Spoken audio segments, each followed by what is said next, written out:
Brooklyn, NY. CN, flanked by her former Democratic primary rival Julian Castro, Elizabeth Warren rallied supporters in Brooklyn Tuesday with her standard stump speech, calling for an end to financial corruption and a better life for America's working families.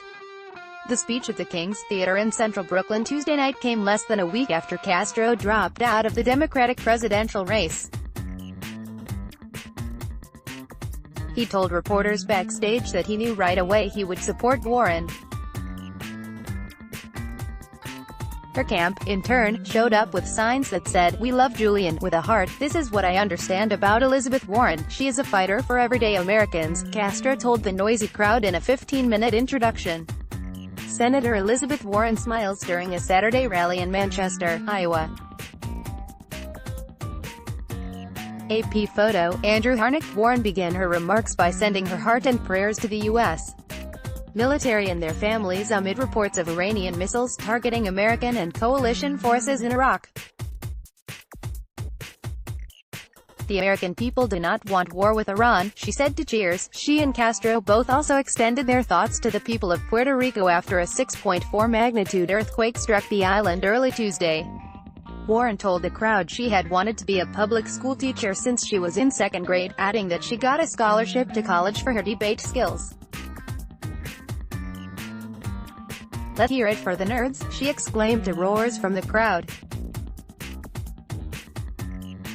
As she worked her way to becoming a law school professor and taught all the finance classes she could, Warren said, she was haunted by one question: what is happening to working families in America? "Giant corporations have swallowed up other businesses," Warren said, "which gives them power over their employees, customers, communities, and in D.C.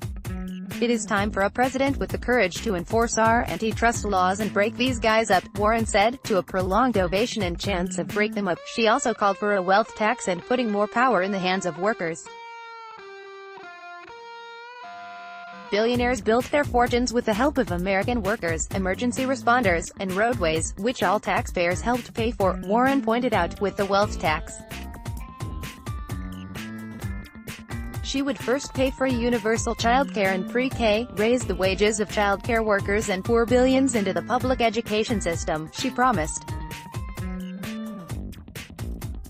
Warren also touted her hard-fought 2010 creation of the Consumer Financial Protection Agency to protect everyday Americans who want to take out mortgages, saying even more big structural changes possible. Castro, who was mayor of San Antonio, Texas, served as the Secretary of Housing and Urban Development during the Obama administration, and as the grandson of a Mexican immigrant, began his speech by sending his solidarity to U.S. troops in Iraq as well as the people of Puerto Rico. He had walked on stage around 8 p.m., an hour later than the event's scheduled start time, but in her 45-minute remarks, Warren apologized for the delay and explained that she and Castro had been held up greeting people outside the theater. Warren and Castro addressed the crowd outside in the rain before going into the theater, according to media reports. The King's Theater seats about 3,000. Last September, Warren held a rally in Manhattan's Washington Square Park that she says was attended by 20,000. Earlier Tuesday, Warren released a plan to fix the U.S.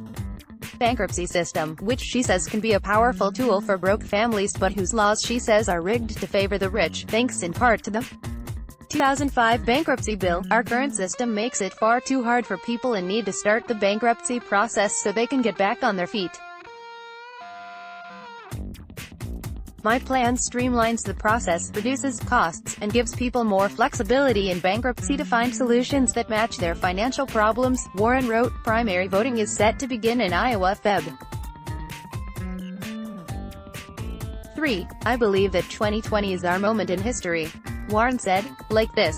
Like loading. Let's block ads. Why?